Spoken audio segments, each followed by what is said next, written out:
Welcome to LobbyComply Pod from State and Federal Communications, your source for lobbying, compliance, ethics, campaign finance, and election news from across the country. I'm Joe May. The Fair Political Practices Commission of California held its November meeting, approving many changes for 2023.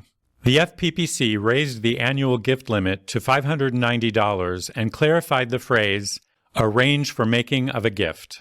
The FPPC also expanded and further explained how a lobbyist or lobbying firm places an official under personal obligation.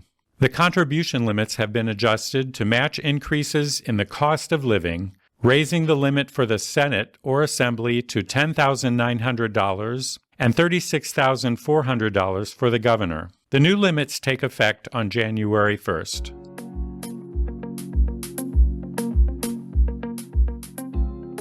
Tennessee Governor Bill Lee has set upcoming election dates to fill House District 86. The seat was vacated upon the death of Democratic State Representative Barbara Cooper in late October at the age of 93. The state of Tennessee allowed her name to remain on the November ballot, where she won.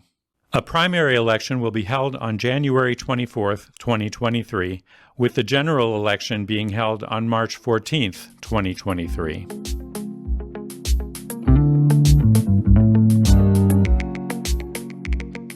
And in Akron, Ohio, the City Council passed an ordinance to increase contribution limits for city candidates.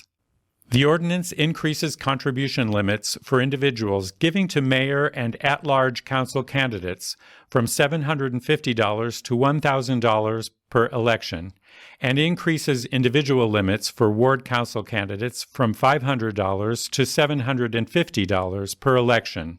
The ordinance allows any political party or PAC to contribute up to $2,000 to mayoral and at-large council candidates, and up to $1,500 to ward council candidates. A new city ordinance passed by Louisville, Kentucky Metro Council creates registration and disclosure requirements for lobbying.